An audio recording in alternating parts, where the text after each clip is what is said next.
Hello, everyone, and welcome to another episode of the Emily and Friends podcast with one of your hosts, Joshua York.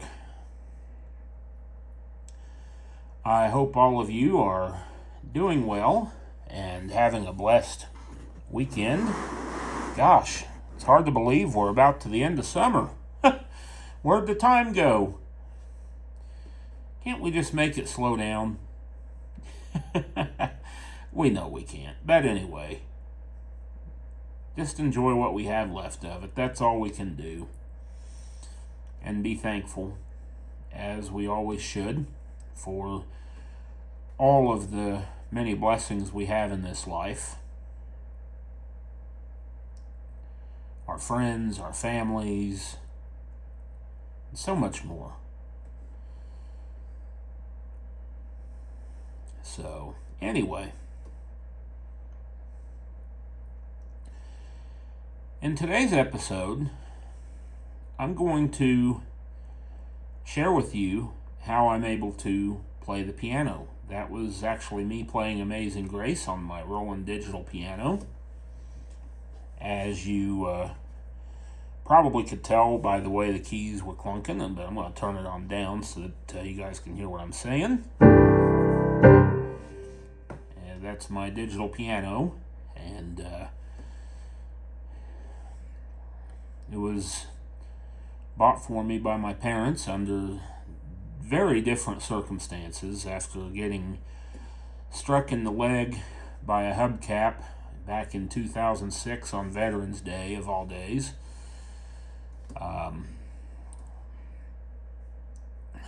And with the settlement that I had received the previous summer, the following summer, not previous, I had made it my goal to purchase a digital piano because I wanted something that I could play with at a gig if there was no piano or keyboard provided for me. And I found this one. It's a Roland FP7. It has great projection skills, so I don't have to worry about taking an amplifier with me. Plenty of different sounds. Very great digital piano.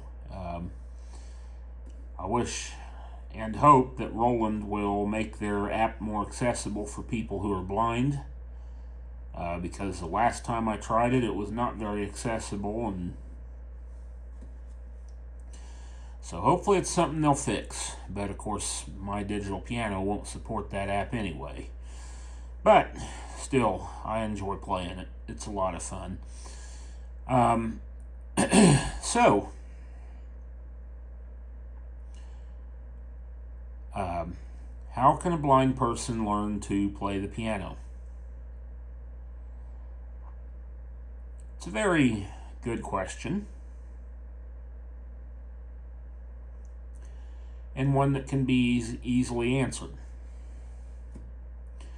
So we all know that the alphabet on a piano runs from A through G. So you have A, B, C, D, E, F, G. I played it on that octave because, of course, from the low end, it might be a little bit harder to hear. And the higher end, of course, it doesn't go all the way up past C88, as it's commonly referred to in piano tuning terms. But there is a pattern between the white keys and the black keys. So, as we all know, this bottom A down here is the only one that has one black key after it, which, going up the scale, would be A sharp. So from there, of course, you have B, C, and then, of course, this is when the pattern really kicks into high gear. You have C sharp, D, D sharp, E, F, sharp, G, G sharp, back to A. So, obviously, with the sharps being our black keys going up the scale, they're also our flats if we're going down the scale. You have a 2-3-2 pattern. So, C sharp, D sharp, and then when you get to F sharp, that starts a 3-key pattern. So you have F sharp, G sharp, A sharp. And we all know that in the first octave, the only thing that you have is A sharp. So that's one way that you could help with finding the keys. So as we go up, of course, you're going to have the same pattern. 1, 2, 3, 4, 5, or 1, 2, 1, 2, 3, I should say. 1, 2, 1, 2, 3, all the way up. So the idea is when teaching a blind person how to play the piano, make sure that they are seated in front of middle C. From that distance, they will be able to reach both the pedals, all 3 of the pedals. I say both because I only have 2. I have a hookup for a third, but it's one that in my style of music I never have to use really. So, but it comes in handy for people who could really benefit from it. So they'll be able to reach both the pedals from where they're seated. And from there, both ends of the keyboard are pretty easy to reach without having to do a whole lot of stretching, although if you're having to use 2 hands like in a song that I used to play, in fact, I might as well play it. It was from a piano recital I was in. It's my second recital. It's called Festival in Aragon. But from where I'm sitting, it's in the key of E, and it starts out in the 2nd octave. So from where I'm sitting, it's not hard for me to find the 2nd octave because I know whereabouts it is, and I'm sitting basically like I would be if I was playing something, say, around middle C. So anyway, towards the end, both hands are down in near the 1st octave. So, it's pretty easy to reach. So, since I brought it up, here is Festival in Aragon.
Short little song.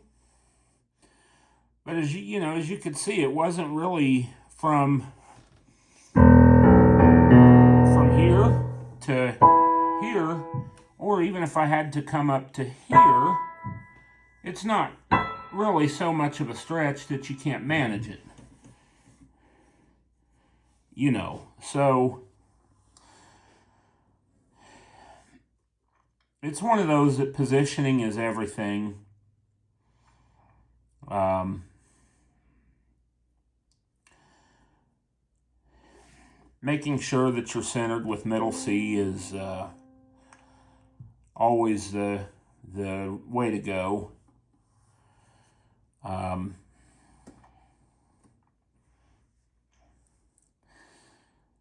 Even we studied on 76 key pianos, which digital pianos, I should say, when I was in school, and they started on the first octave E and ended on the last octave G. So even still, making sure that we were in the center of the piano, it got us to doing a lot of different things. We could reach all of the octaves because really, you're not missing many notes on either side. From this low E, you're basically missing 1, 2, 3, 4, 5, 6, 7. From the upper octave G, 1, 2, 3, 4, 5. So 12 notes altogether. Now, I will say if you have a 61 key keyboard coming from 2nd octave C to 7th octave C, if it has a transpose, then you'll want to move the bench down. For instance, I played a song called Poet's Lament, and let's see if I can remember it.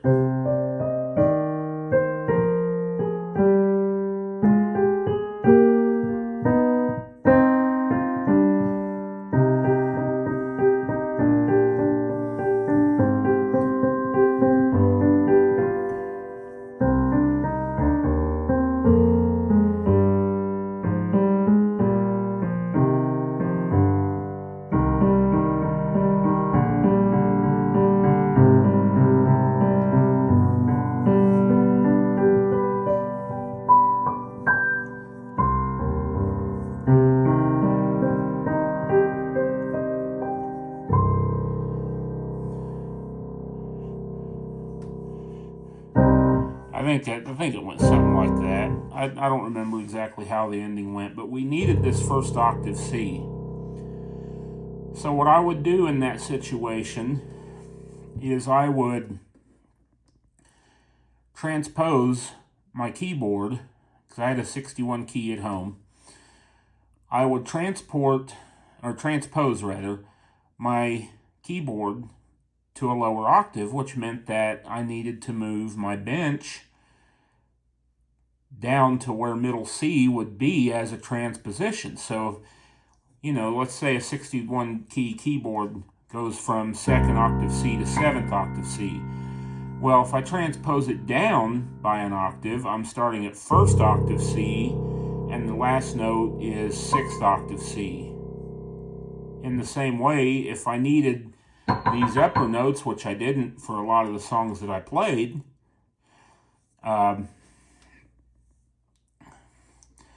I would have to switch my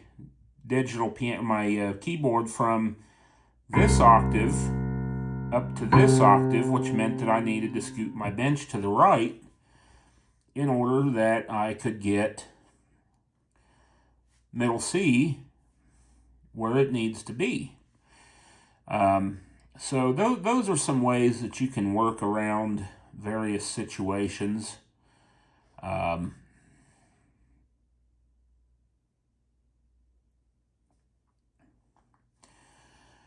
would also advise from a parental standpoint, if your kids are just starting, don't get them something that has a whole lot of sounds to it, because when I was in school, we only had 5 sounds. But, you get a thought of, I wonder what this would sound like if I played it with an electric piano, or wonder what this would sound like if I played it with a pipe organ, or, vice versa. And sounds can be very distracting. So, and you also don't want to get them something that, is too expensive, that maybe they grow out of. They're like later on in life, piano's not for me. You know, you can always sell it, but you know, once you buy it, obviously you're not going to get the same amount of money you originally bought it for. But you know, whether it's just a basic digital piano, you can get them with furniture stands that are still basic beginner style pianos, or it's an acoustic. You know, I just wouldn't go too expensive until they continue to show you that they are interested and are willing to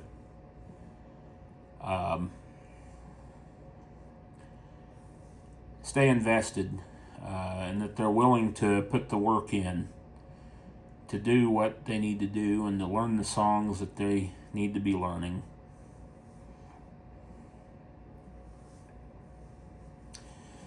I'll also address another question that I get asked sometimes. Aren't you nervous when when I'm playing out in front of an audience? And the answer to that is no. And one of the reasons why it's no is because, if I've taken the time to practice before I go out and play, say I want to play some songs I haven't played in a while, or what have you. If I practice them up real good,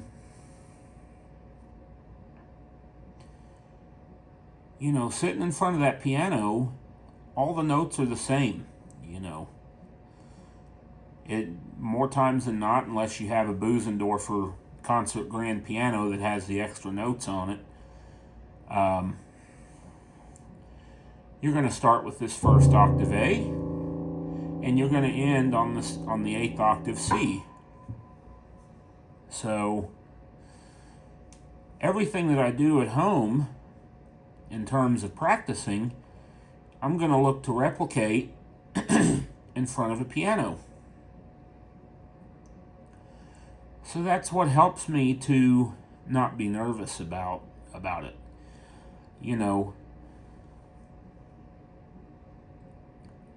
When I'm in the middle of a song, I'm always focused on playing it. I'm not focused on what's going on around me. Except that, people would come up when I played at Von Mar and they would want to chit-chat. So I was able to talk to them while I played, but my ultimate focus was on playing the tune. Always has been. So,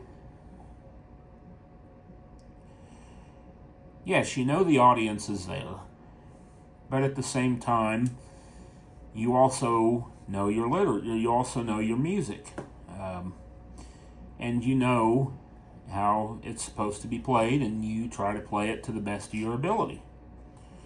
So that's what helps me to not be nervous.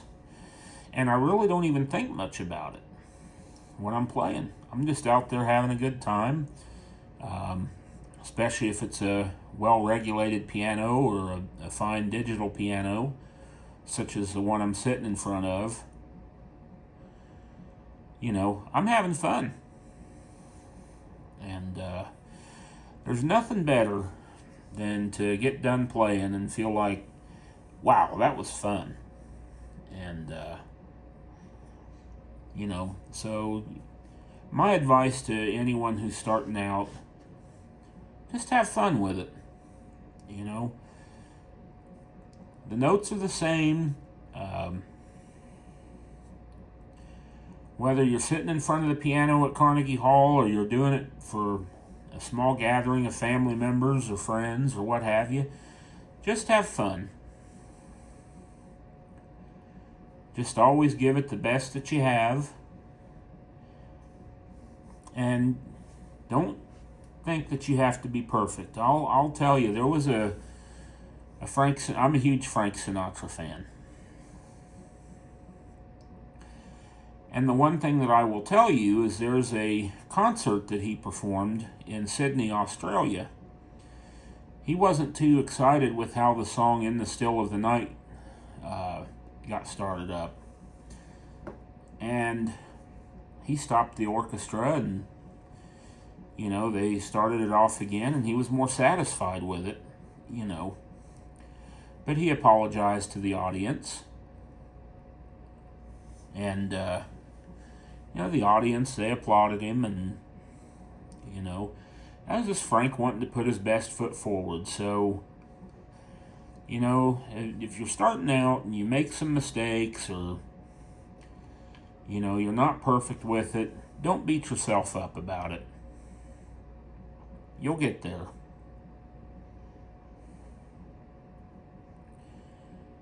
You will get there. It's just all a part of the growing experience, and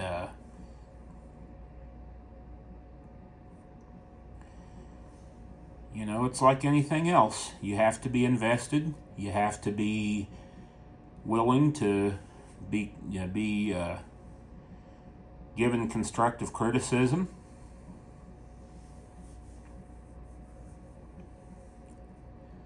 And, you've got to be you've got to be teachable, if you will. That helps you grow in what you do. And,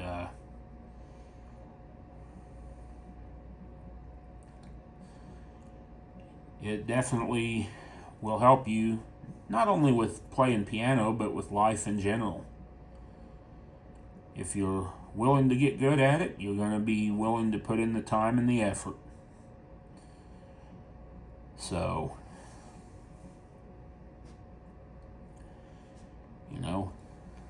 just have fun with it. Enjoy it. And keep on staying invested. And always remember, Jesus loves us.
I'll also add one more thing before I go that I just thought of when I was finishing that.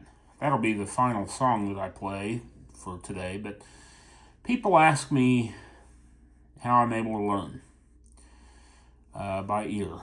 And, I always show them a little bit. I'll use Jesus Loves Me as an example.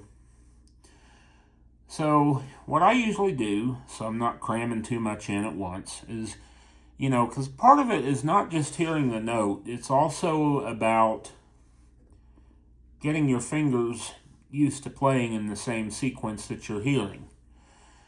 So what I'll do is I'll take, now part of the what we use Amazing Grace, for example. If there's something that's repetitive, I use it for that reason. Like I'll learn the first part of it here, and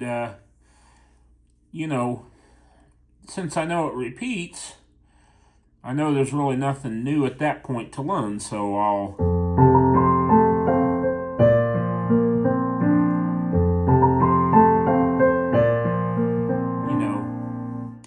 now on the third time through,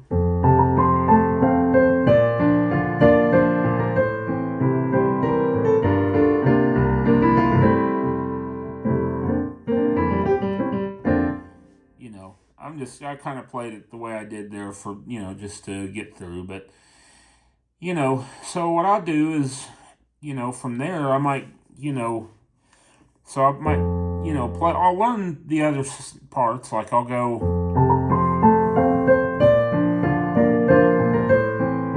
and then I'll practice that whole part. And then I'll start from the beginning and put it all together.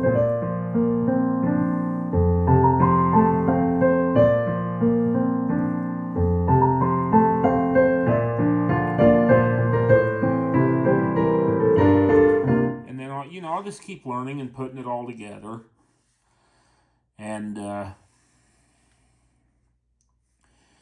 until finally, it's like a puzzle. Once they all fit together, and once I have figured out how they all fit together, and my fingers are used to playing that sequence, then, hey, I've learned the song. That's how I keep going all the way through it. So, anyway,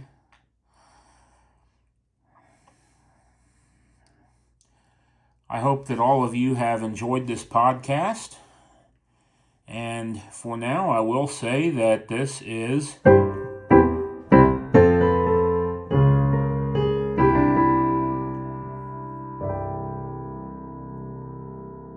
over. God bless everybody. Enjoy. Have a great day.